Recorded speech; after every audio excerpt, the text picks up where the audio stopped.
అందరు చూస్తున్నారు ఇవాళ ఆడబిడ్డలు 1,57,00,000 మంది ఆడబిడ్డలు ఎదురు చూస్తున్నారు ఏమని 18 ఏళ్లు నిండిన ఆడబిడ్డలు రాష్ట్రంలో మొన్న ఓట్లేసిన వాళ్ళు 1,57,00,000 మంది అందరూ కళ్ళల్లో ఒత్తులేసుకొని చూస్తున్నారు ఎప్పుడు స్టార్ట్ అవుతుంది నెలకు 2,500 ఇచ్చే కార్యక్రమం మహాలక్ష్మి అని ఎదురు చూస్తా ఉన్నారు ఇంటింటికి 200 యూనిట్లు ఫ్రీ అన్నాం మళ్ళీ అందులో కూడా కటింగ్లు పెడతా అంటే ఊకునేందుకు ప్రజలు సిద్ధంగా లేరు రైతులు ఎదురు చూస్తున్నారు 2 లక్షల రుణమాఫీ ఎప్పుడైతుందని మేము కూడా 100 రోజులు ఓపికగా ఉంటాం మార్చి 17 నాడు 100 రోజులు నిండుతాయి మార్చి 17 తర్వాత 100 రోజుల్లో నువ్వు ఇచ్చిన 420 హామీలు నిలబెట్టుకోకపోతే కాంగ్రెస్ పార్టీకి బొంద దవ్వుడు స్టార్ట్ చేస్తాం తప్పకుండా బొందలోనే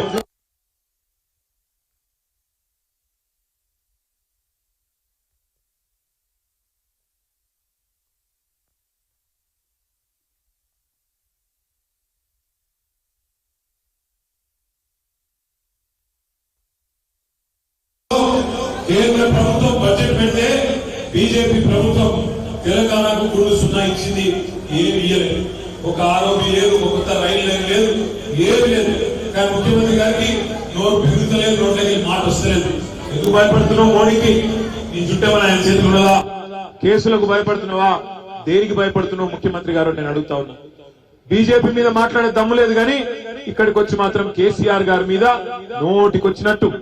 ముఖ్యమంత్రి అనే మాట కూడా మర్చిపోయి నోటికొచ్చిన బూతులు తిడతా ఉన్నాడు మీరు చూస్తా ఉన్నారు కేసీఆర్ గారి వయసు అంటే గౌరవం లేదు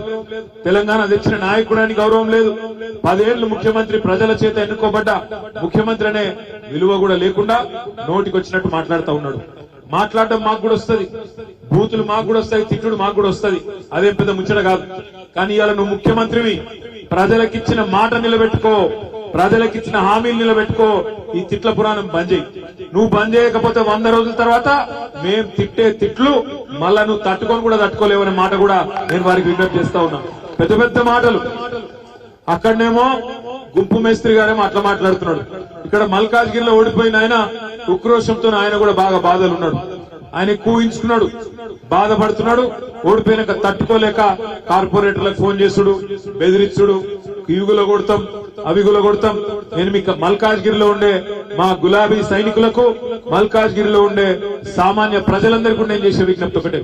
మీకు ఏ కష్టం వచ్చినా తప్పకుండా మా కార్పొరేటర్లు రాజశేఖర రెడ్డి గారు మేమందరం కూడా మీ దగ్గరికి ఎక్కడికి పిలిస్తే అక్కడికి వస్తాం ఒకవేళ అవసరం పడితే వీళ్ళ వేధింపులు ఎక్కువైతే మనకు 38 మంది ఎమ్మెల్యేలు ఉన్నారు కేసీఆర్ గారు కాకుండా అదే విధంగా 27 మంది ఎమ్మెల్సీలు ఉన్నాం 31 మంది జిల్లా పరిషత్ చైర్మన్లు ఉన్నాం రాష్ట్ర వ్యాప్తంగా డీసీసీబీ చైర్మన్లు మొత్తంగా కింది నుంచి మీ దాకా ప్రజాప్రతినిధులు వేల సంఖ్యలో ఉన్నాం మల్కాజ్గిరిలో మీకు ఎక్కడ ఎవరికి ఏ చిన్న నొక్కుబడ్డా ఎవరి మీద వేధింపులైనా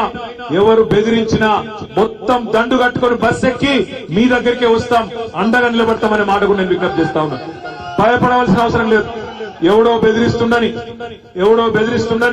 ఎవడో అధికారి ఎగురుతుండని వాళ్ళ ఇషారాల అనుగుణంగా డ్రామాలు చేస్తుండని భయపడకండి ఎందుకంటే ఈ అధికారంలోకి వచ్చిన కొత్తలో ప్రతి ఒక్కరికి ఇట్లా ఎగురుతారు కొత్త పిచ్చగాని లెక్క కొద్ది ఎక్స్ట్రాలు చేస్తారు పట్టించుకునే అవసరం లేదు 3 నెలల తర్వాత 100 రోజులు నిండిన తర్వాత ప్రజల దగ్గరికి పోయే పరిస్థితి ఉన్నది కాంగ్రెస్ నాయకులు ఎందుకంటే వాళ్ళకు కూడా తెలుసు ప్రజలకు వీళ్ళు చేతగానులని మనం మంచి బంగారు పల్లెంలో పెట్టి అధికారాన్ని వీళ్ళ చేతికి అప్పచెప్పినాం ఈ రాష్ట్రాన్ని వీళ్ళకి అప్పచెప్పినాం బంగారు తురకలాగా తయారు చేసిన రాష్ట్రాన్ని తలసరి ఆదాయంలో భారతదేశంలోనే నెంబర్ 1 చేసి వీళ్ళ చేతుల్లో పెట్టినాం పెడితే ఇవాళ శ్వేతపత్రాలని ఇంకోటని తప్పించుకునే ప్రయత్నం చేస్తున్నారు ఇచ్చిన హామీలు ఎగబెట్టే ప్రయత్నం చేస్తున్నారు